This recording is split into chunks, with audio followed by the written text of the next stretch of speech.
Is the Coleman Montana tent any good? Today we're going to find out. What's going on? It's Samantha from Lone Crow Adventures, the channel where we talk about all things camping, hiking, and backpacking. Today we're going to be doing an in-depth review on the Coleman 8-person Montana tent to find out if this tent is going to meet your family's needs for your next camping trip. The Coleman 8-person Montana tent features a polyester tent body and polyester tent fly with a polyurethane water-resistant coating and a hydrostatic head rating of 2,000 millimeters. The peak height of the tent is 6'2", and the floor area is 16 feet long by 7 feet wide. The bathtub floor is made from a polyethylene material with welded corners and inverted side wall seams to prevent leaks. A lantern loop is located at the peak, and gear pockets are available for the storage of small items. This tent features a single entrance with a swing-out door. There are 2 zipper windows on each end of the tent and a zip-up window on the door. The entrance to the tent is covered by an arched awning with flared sidewalls, as well as an entry boot mat. An electric cord port is installed adjacent to the front door to allow power cords to be passed into the tent. The Coleman Montana tent is what I would call a budget family camping tent. You can find this model at your local big box store, and you can also purchase it online. I've been kind of apprehensive to review this tent because just looking at the design of it, there's a few things that I don't like right out of the box. So why don't we start talking about those first? The first thing is all of these different arches that you see here. You can see that there's a main dome, there's 2 side arches, there's a front arch, and then there is another pole that supports this door. So that is going to be a pretty lengthy setup. Now the box says 15 minutes. I think that it's going to take more like 25 minutes, maybe closer to 30 with just one person who happens to be short. I'm only 5'2". Now, one of the first things that you're going to notice is that this is an extremely heavy tent. This is a 24.5 pound tent. And you notice we've got a couple of braided straps on this really thin nylon bag. I wouldn't anticipate that this bag is going to have longevity. So if you're going to purchase this tent, you probably want to think of a backup plan for storage, because within 2 or 3 trips, this bag is going to be toast. When you first get your Montana tent, you're going to have the main body of the tent, a tent fly, a bag with some tent stakes in it, and some fiberglass poles. There are 20 aluminum tent stakes, and these are pretty standard tent stakes. They don't have a pointed end, just flat, so they're going to be a pain in the butt to get into the ground. And they also don't have any properties that are really going to allow them to grip the ground well. And you're going to find this style of tent stakes with most budget camping tents. So this is really not unusual in this price range. And the girth of the tent stake is also pretty typical with what you're going to find at this price point as well. So far, not impressed, but not disappointed. This is pretty typical. If we take a look at the tent poles, you notice that these are fiberglass. There are 5 different poles with this tent all together. And you'll notice that they have pretty standard shock corded with aluminum female fittings. Now, these fiberglass poles aren't really anything special to write home about, but they're not anything surprising, because much like the tent stakes, you're going to find fiberglass poles in tents in this price range, because this is a much more budget material for manufacturers to work with when compared with a lightweight aluminum pole like a DAC aluminum or something. So that's why in these budget tents, you're often going to find these heavier fiberglass poles. I'm not really a big fan of them, but I'm not surprised to see that given the price point on this tent. Now, this tent has a very large footprint, 16 feet long by 7 feet wide. So one of the first problems that you're going to run into is that this tent is too large to fit on most traditionally sized tent pads. A lot of times, national parks and even some state parks will have a tent pad that your tent is supposed to be set on, and a 16-foot tent is too large. Most of those are usually about 12 by 12. So keep that in mind before you purchase this tent about where you're going to be using it. Now I've got the 2 poles that are going to make the center dome set up and ready to be put into position. But I would recommend that you go ahead and you take a few tent stakes and you secure the corners of this tent, because you probably have noticed it's a little bit breezy today, and this tent is massive. So once we start trying to stand this tent up, if it is not anchored to the ground, a gust of wind's going to come along and it is going to take that tent and turn it into a kite. So I would recommend stake out the corners before you start to set it up. If you don't get it right the way you like it the first time, you can always adjust it once you get the poles in it. The setup process for this tent is very difficult with one person. A second person is recommended for setup. This tent took me about 40 minutes to completely set up, which is a stark contrast to the 15-minute promise on the box. If you're new to camping and this is the very first tent that you're looking at, I would strongly encourage you to look for a less complex design, opting perhaps for a dome-style tent. The Coleman Montana tent has a number of features that are often seen in budget tents in this price range, such as the use of pole sleeves to secure the fiberglass poles to the tent body. The fiberglass poles pass through the polyester sleeves sewn into the tent body, and the female connectors on either end of the poles are secured with the use of aluminum loop pins. Plastic clips that are sewn into the tent body attach to the fiberglass poles to offer additional structural support. The door has its own set of smaller fiberglass poles that give the door its structure, and honestly, these poles are difficult to secure.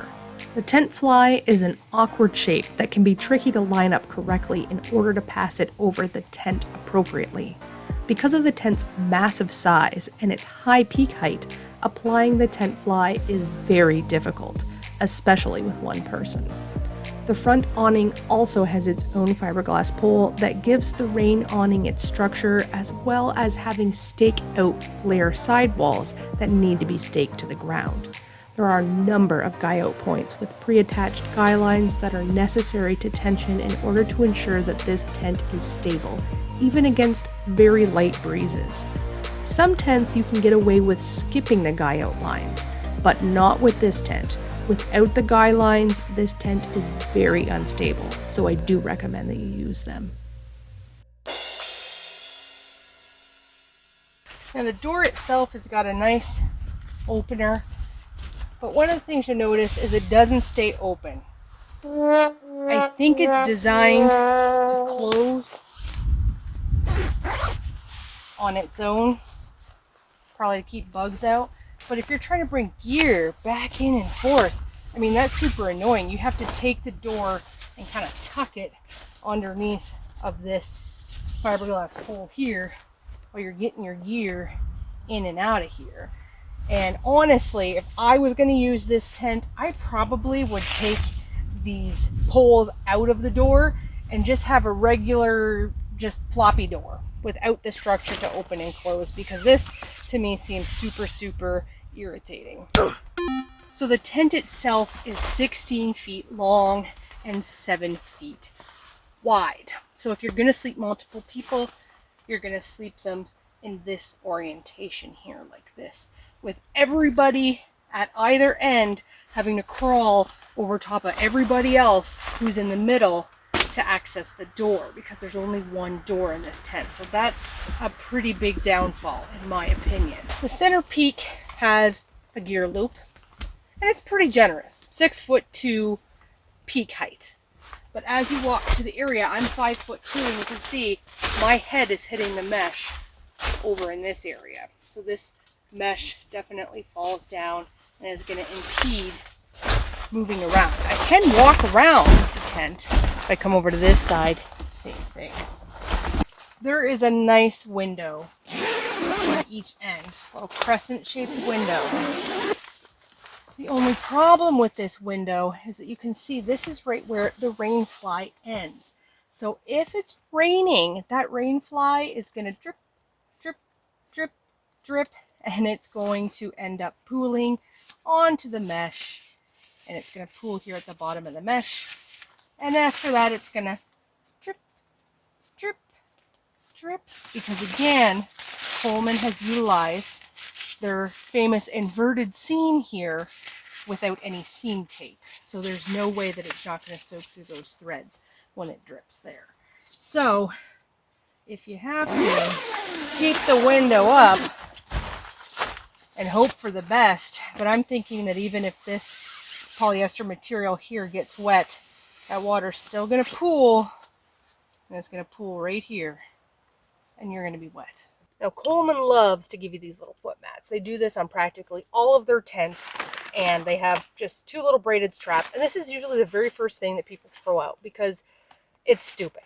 And the reason it's stupid is because as the dew settles, because we've already established that the rain guard is here because the awning only provides rain protection and dew, for that matter, remember when the dew settles, up to the level of this rain guard, which means this is decidedly below the rain guard. So dew is going to settle on this. And when you step out on this in the morning, you're going to go flying. It is so slippery. So most people, they just shuck that thing right out of the way. They don't even use it. I wouldn't recommend that you use it. If you're going to get something, get a different mat that's going to be a little bit more stable, or even just use like an old towel or something if you want something to set your shoes on. It's totally not necessary. But Coleman seems to love their little entry mats. But maybe you like them. I'm not a big fan, but maybe you do. So what are some of the things that I like about this tent? Well, not much. I mean, it's a big tent. If you need to house a lot of people, it's really big. But if you take a look at Coleman's website, they call this the Montana 8. And then they say that you can fit 3 queen-size mattresses on the inside. That would be 1, 2, 3. Well, how are you going to sleep 8 people on 3 queen-size mattresses? Unless there's children as some of the people, or unless you're really cozy, or if you all have 20-inch pads and you're sleeping shoulder to shoulder. The other thing is, if you look at their website, they actually list the occupancy as 7, but they call it the Montana 8. So it feels like Coleman's not exactly sure what the appropriate occupancy of a tent of this size should be. I would recommend, if you're going to get this tent, that I would sleep 4 adults in it. I would not put more than 4 adults in it. 5 in an at most pinch. This could be a decent family camping tent that you're going to take for trips where you're going for the weekend with the kids. But honestly, it is so difficult to set up. If you're brand new to camping, don't buy this tent, because this tent is going to make you hate setting up camp. It took me every bit of 35 minutes to get this tent set up, and that is a really long time for a family camping tent. It has so many different components that, in my opinion, a lot of them are redundant and don't even need to be there. We don't need to have this huge awning in the front. We certainly don't need the swing out door. And the number of poles that are involved with the setup, in my opinion, is just excessive.